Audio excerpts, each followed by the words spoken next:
Olympic marathon runner Rebecca Cheptegei lived out her final days at the home she built in Kenya's highlands, just 2 hours from a site famous as a training ground for elite athletes just like her.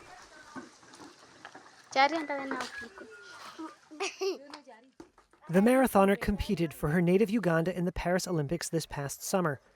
But Cheptegei could not outrun the deadly violence that pursued her and women like her in Kenya. Police say a former boyfriend named Dixon Diema Marangach ambushed her in her home on September 1st. They say he attacked her sister with a machete, then doused Cheptegei with gasoline and set her on fire.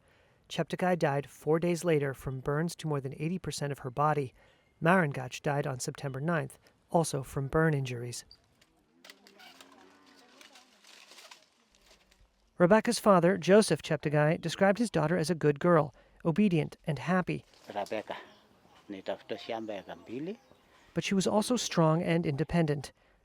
Joseph told Reuters Rebecca ended the relationship with Marangach in January. He alleged Marangach beat her up, broke her phone, and sent men to try to intimidate her into handing over her land and house. Her father said that at least 3 times this year, Cheptegei had reported her ex-boyfriend to police for threats and physical abuse. And he blames police inaction for his daughter's death. Cheptegei's killing so soon after the athlete had competed for Uganda in the Paris Olympics shocked the world.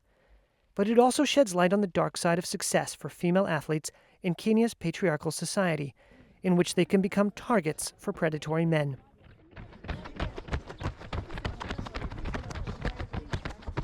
Cheptegei was the 3rd female runner to be killed in Kenya since 2021, allegedly by romantic partners.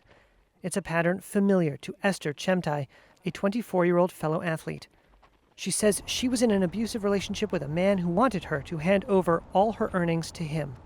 They will not agree to break the relationship because when you provide everything, you pay the rent, shamba yenye mmenunua imeandikwa kwa jina yako, everything kwa jina yako. So anaona if you move it from that relationship, yeye maisha yake hana anything. Dennis Chipkongan is a retired runner who knew Cheptegei and was friends with her ex-boyfriend, Dixon Marangach. He told Reuters Cheptegei's winnings changed the couple's lifestyle. But when Rebecca came, just within a year, so there was no more Dixon was no more depending on me. That is how his life changed. So after Rebecca running some races, they got their money, so they had to start their own life, of which they are doing very well, until just recently last year. He said he advised Marangach to stay away from Cheptegei after the breakup. Then, on September 1st, he said his friend called and asked if he could borrow a lighter. He declined the request. Later, he learned about the attack.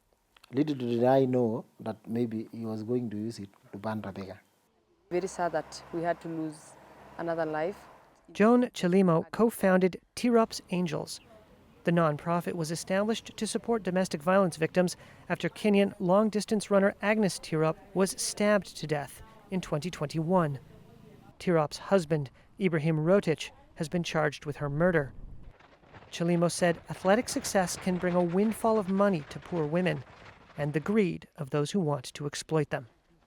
We're really hoping that most part of our education will educate not only the athletes also, because also part of the community, like the family, because these things are very cultural.